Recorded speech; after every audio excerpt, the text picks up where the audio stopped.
안녕하세요. 건축감독관입니다.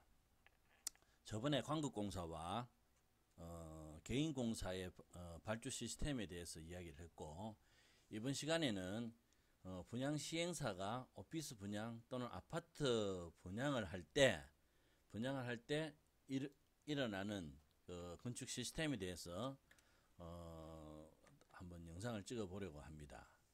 자, 보시면, 자, 분양시행사 나오죠.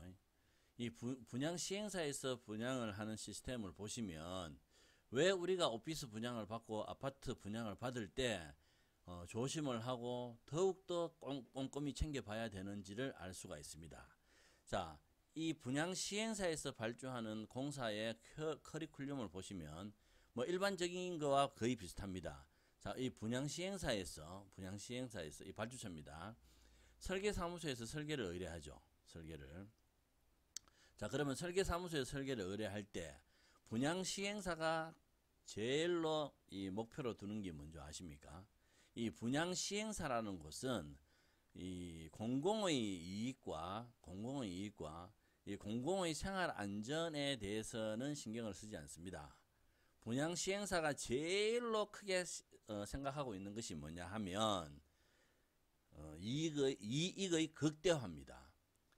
어떻게 되었든지 간에 이 분양시행사는 100억, 200억 남길 거 300억, 400억을 남기도록 더 유리한 방향으로 설계하고 시공해서 분양을 한 다음에 이익을 극대화하려고 아주 많은 상수를 부리는 곳이라고 생각하시면 됩니다.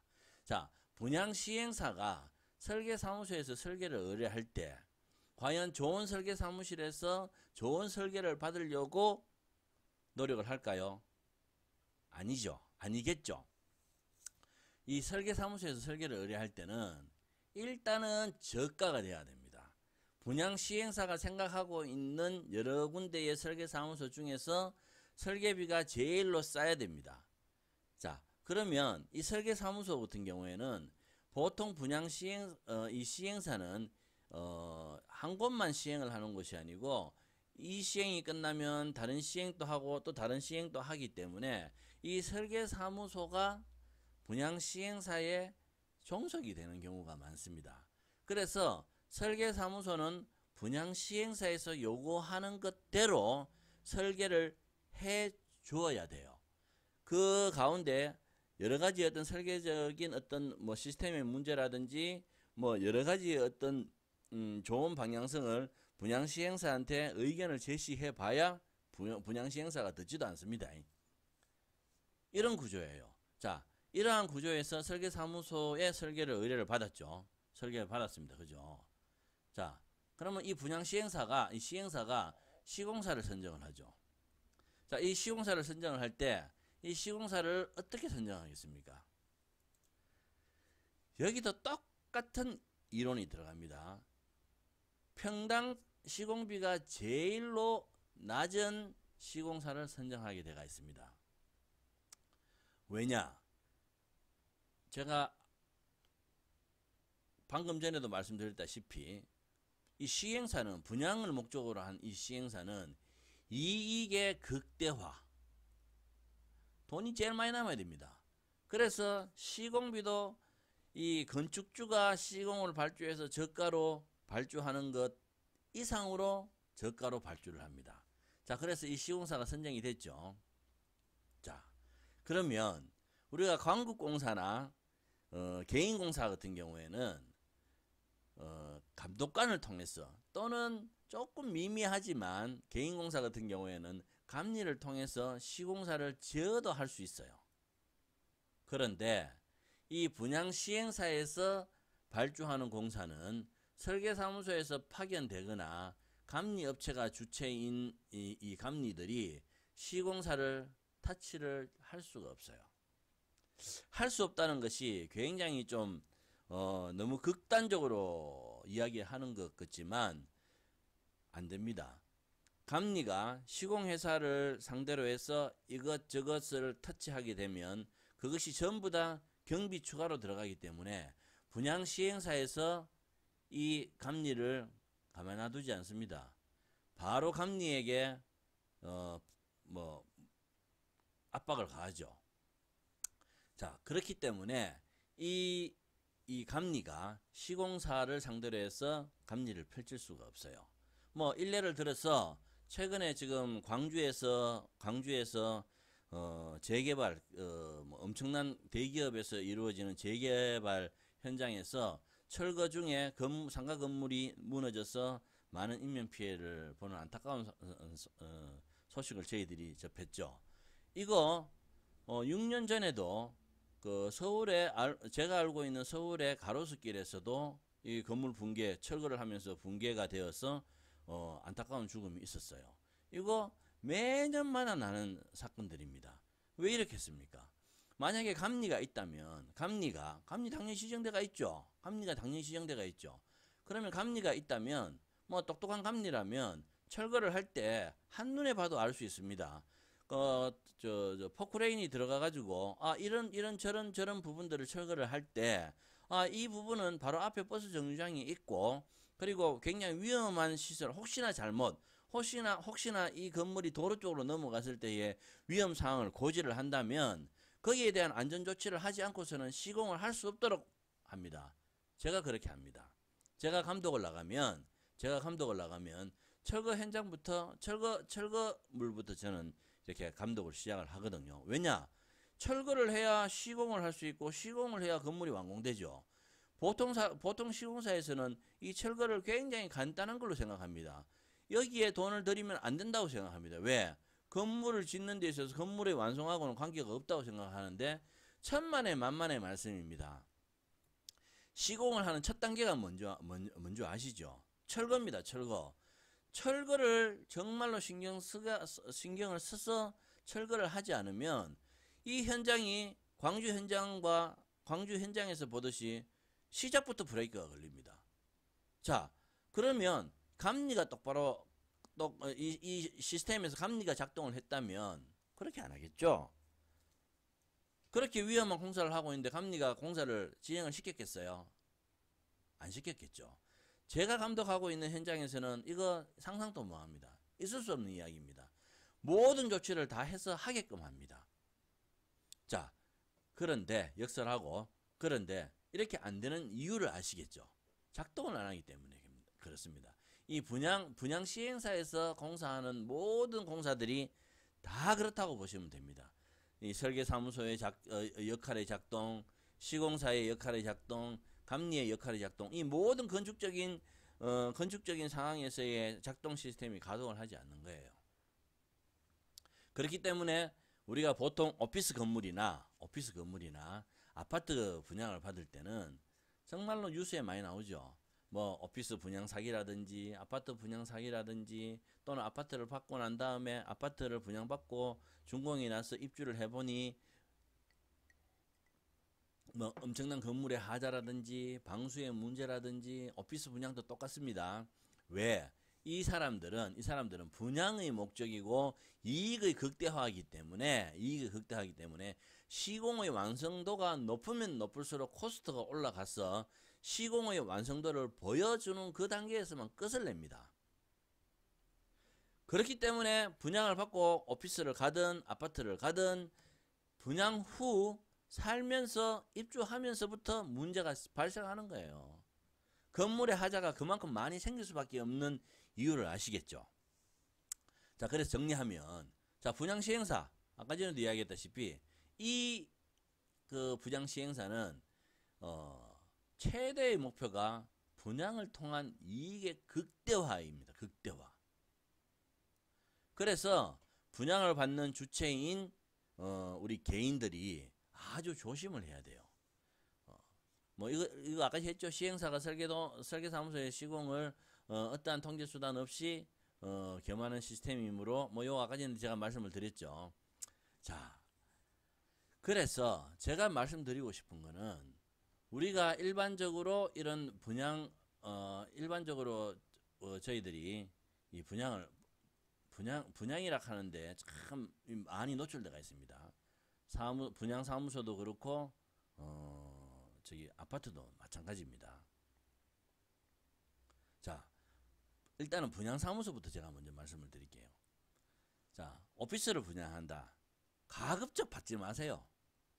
이거 개인이 개인 한 뭐 분양을 받은 사람 뭐 10명에서 한 20명 정도가 이 분양사를 상대로 이 시행사를 상대로 시행사의 잘못된 뭐 부분을 책임 묻기가 굉장히 힘들어요.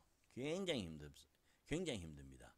자, 그래서 가급적이면 오피스 분양 안 받는 게 좋아요. 만약에 받더라도 그 오피스 분양을 하고 난 건물에 이 분양권자가 매물로 나온 거를 잘 검토를 했어. 이 검토라는 거는 건물이 잘 돌아가고 있는지, 건물의 엘리베이터 대수가 맞는지, 건물에 분양을 받아 들어온 이 건물 주인들이 그리고 또 입주해가 있는 입주민들이 불편하지 않는지, 기타 등등들을 다 이렇게 파악을 하고 이 분양을 받는 게 제일 낫습니다. 그래서 분양사무소 초기에 분양을 받는 거는 아주 데미지가 커요.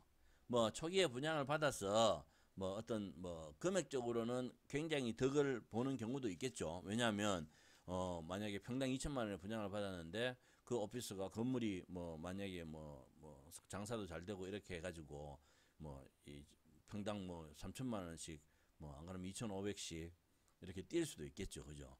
근데 제가 알고 있는 상식으로는, 그리고 제가 파악하고 있는 여러 가지 어떤 분양 시행사가 분양을 한 오피스 중에 분양을 받은 사람들이 한 사람이라도 골치 안 아픈 적이 없어요. 자기가 건물 짓는 것보다 더 골치 아픕니다.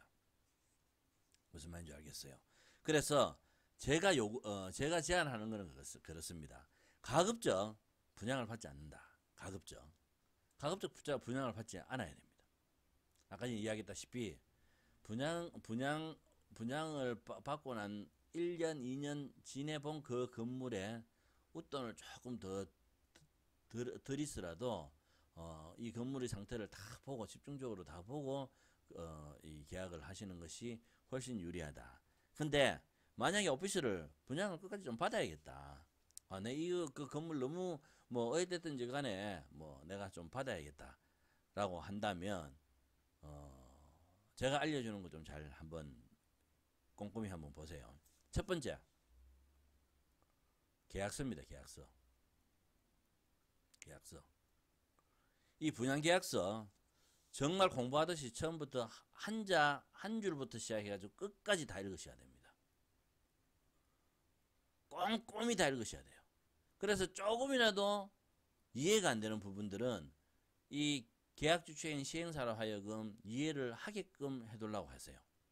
그래서 그래도 이해가 안 되고 좀 약간 곤란한 무슨 이야기인지 저 도통 모르겠다라고 하시면 이거는 전문가한테 가가지고 한번 의논을 한번 해보세요. 왜냐하면 이 계약서 내용 안에 건축주가 모르는 부분들이 아주 많습니다. 나중에 계약서에 사인을 딱 하고 난 다음에 그거로 딱 내밀면, 이 계약서를 내밀면 건축주가 꼼짝 못하는 경우가 한두 군데가 아닙니다.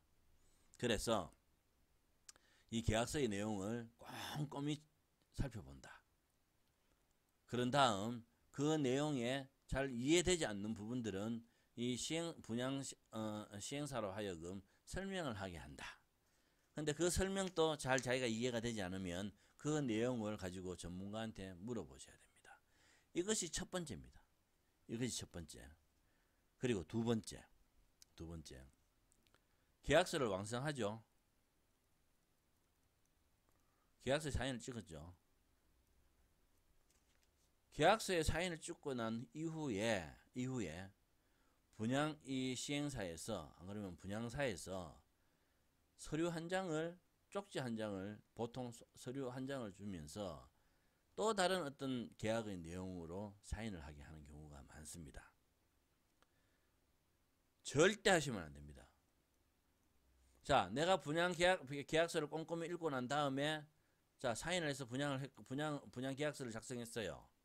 근데 그 분양 계약서를 작성하고 난 다음에 한 달이 됐든 두 달이 됐든 준공되기 전에 분양사에서 연락이 와서 뭐 사장님, 건축주님, 이거 우리가 뭐 간단한 내용인데 이거 뭐 분양하는 데 있어서 이거 뭐 필요한 서류를 해가지고 이거 뭐 하나 사인을 하나 받을 게 있습니다라고 하면 사인해 주시면 안 됩니다. 뭐 어떠한 이유가 있든지 간에 본인은 사인을 하시면 안 됩니다. 왜?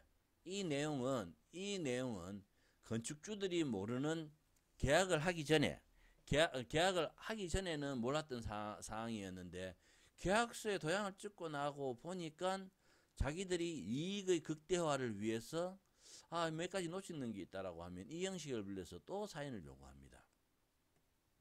그럼 그때는 사인을 해주시면 안 됩니다.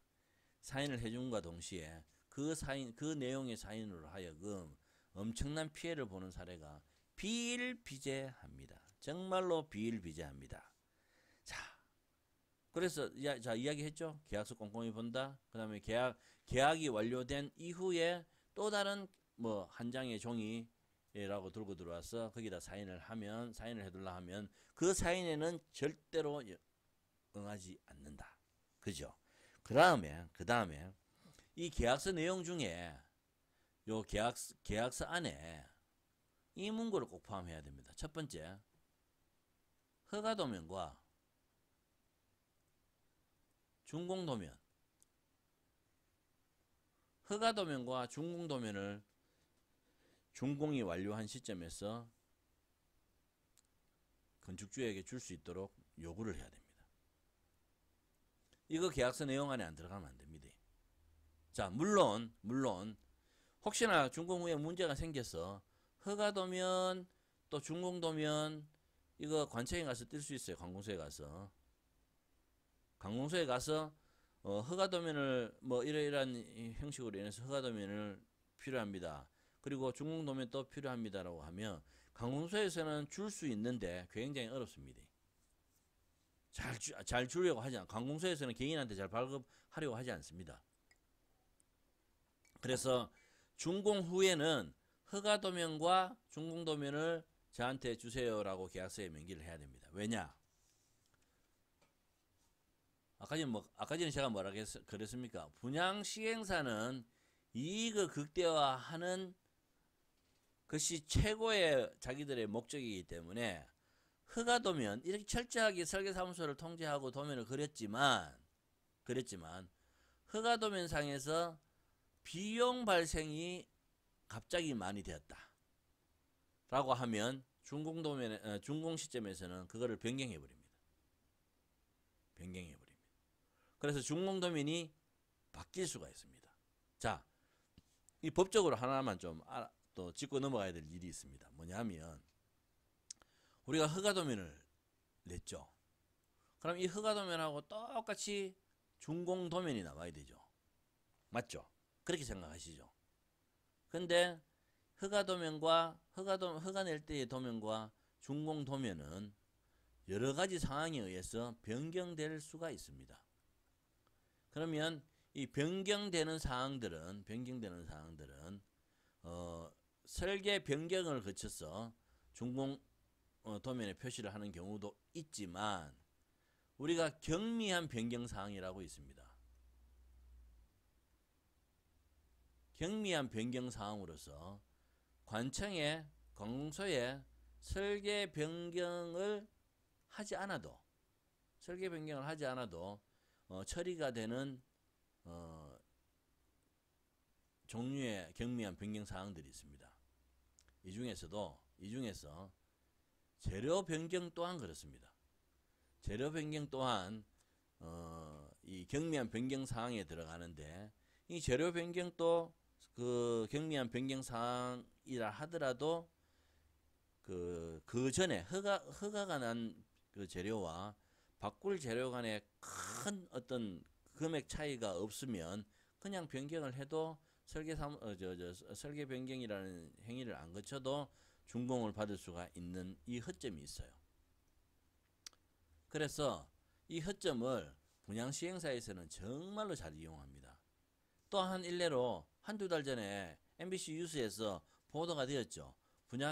분양시행사에서 오피스 분양을 했는데 외관에 돌아가는 이 유리난간대 이 비쌉니다. 이 유리난간대를 원래 도면에는 다 전부 다 유리난간대로 다 돼가 있었는데 삭제를 하고 철난간대로 그냥 바꿔버린 거.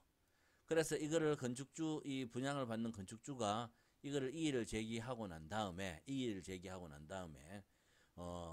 할 수 없이 이의를 제기하니까 바꿔야 되죠. 원래로 원상으로 바꾸면서 이 시행사가 아주 기분이 나빴던지 이 이의를 제기한 건축주에게 입주를 거부했습니다. 이게 말도 안 되죠. 말도 안 되는데 이 말도 안 되는 이런 행위들이 분양 시행사는 할 수가 있어요. 그리고 거기에 대해서 물론 법적으로 나중에 풀면 우리 건축주가 이기겠죠. 근데 시간이 걸리지 않습니까? 엄청난 시간과 비용이 들지 않습니까? 그거를 너무 잘 알고 있으니까 이런 것들을 이용을 하는 거예요. 그죠? 자, 뭐 두서없는 이야기지만 아까 전에 이야기했죠. 허가도면과 준공도면을 꼭 요구를 하세요. 왜냐하면 뭐 이렇게 내용들이 바뀔 수가 있다고 제가 말씀을 드렸죠. 그죠? 자, 그 다음에 잠깐만요. 내가 지우고 와서 이야기를 하겠습니다. 예. 그 다음에 제가 무슨 이야기를 해드리려고 했나? 그 다음에 정말 중요한 게 또 있습니다. 자, 이렇게 해서 분양을 다 받았어요. 이렇게 해서 자 분양을 다 받았습니다. 그래서 입주를 했습니다. 자, 입주를 하면 또 하나의 또 난관이 하나 봉착되어 있습니다. 이 오피스 분양 같은 경우에는 이 분양 건물을 유지 보수 관리를 하기 위해서 관리사무소를 선정해야 되죠. 관리의 주체. 이거 관리사무소 주체는 대부분 다가 시행사에서 거의 다 선정을 합니다. 그래서 이 관리비의 계산을 아주 이거 참 난해하게 합니다. 그래서 뭐 또 결국에는 이 건물 입주민들한테 또 피해를 주게 되가 있어요. 그래서 이 관리의 주체를 분양 시행사가 지정한 회사가 아닌 이렇게 분양을 받아가지고 가시면 어차피 건축주들이 모여서 이 관리사무소를 대행해주는 업체를 선정해서 그 업체로 바꿔야 됩니다. 왜냐하면 뭐 건축주들이 20명 내지는 뭐 한 30명 40명 되는 오피스 같은 경우에는 이 건축주들이 잘 모이지가 않고 단합이 안 돼요. 그래서 그냥 분양 시행사에서 이 관리사무실을 선정한 회사에다가 이 관리를 맡기게 되면 추후에 나중에 아주 관리비 폭탄을 맞게 되가 있어요. 그거를 미연에 방지하고자 한다면 모여셔서 이 관리 주체 사무실을 바꿔야 된다는 것도 아주 중요한 내용입니다. 무슨 말인지 아시겠죠? 자, 이 오피스 분양이 어렵죠.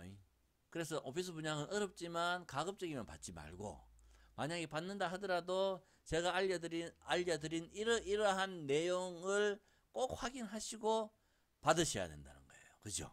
예. 자, 그 다음에 아파트 분양이 있습니다.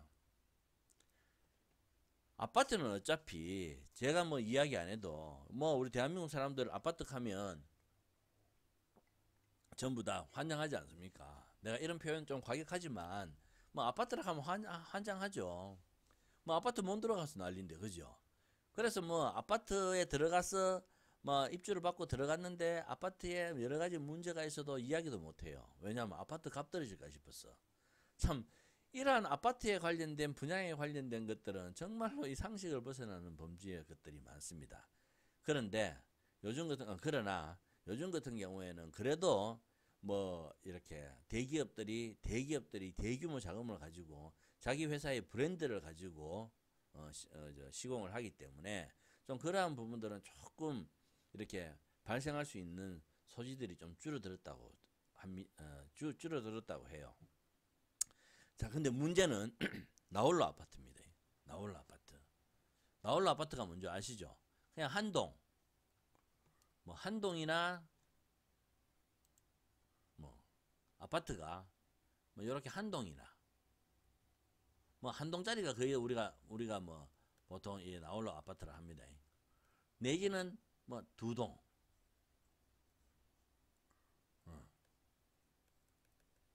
자, 한 동짜리 아파트 내지는 뭐 세대수가 극히 뭐 50세대 미만인 극히 적은 이 뭐 두 동짜리나 뭐 나홀로 아파트.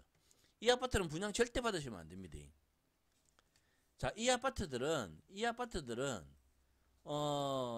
분양 시행사가 이 작정을 하고 이 건물을 짓습니다. 자, 무슨 이야기냐 하면 아까 전에 이야기 드렸죠. 이 분양 시행사가 이러이러한 형태로 이렇게 한다라고 이야기했죠. 근데 이거 곱하기 거의 5배라고 보시면 됩니다. 이 나홀로 아파트의 시행 주체들은 이 나홀로 아파트 하나 지어가지고 뭐 돈 크게 얼마 남겠습니까? 라고 생각하지만 억수로 많이 남습니다. 그래서 억수로 왜 많이 남기는가 하면 이거는 거의 사기에 준합니다. 엉망진창으로 건물 만든다고 보시면 됩니다. 내가 지금 이렇게 이야기를 하고 나면 아마 제 전화기에 뭐 문의 전화가 폭주할 겁니다. 뭐 너 어떻게 왜 그렇게 하냐고. 왜 그렇게 여기에 관련돼가 있는 주체들이 저한테 전화를 와서 많이 비방을 하겠죠. 근데 뭐 저는 어차피 뭐 그런 거 감수하고 지금 강의를 하는 거니까. 자, 나홀로 아파트를 분양을 받는다. 말도 안 되는 소리입니다.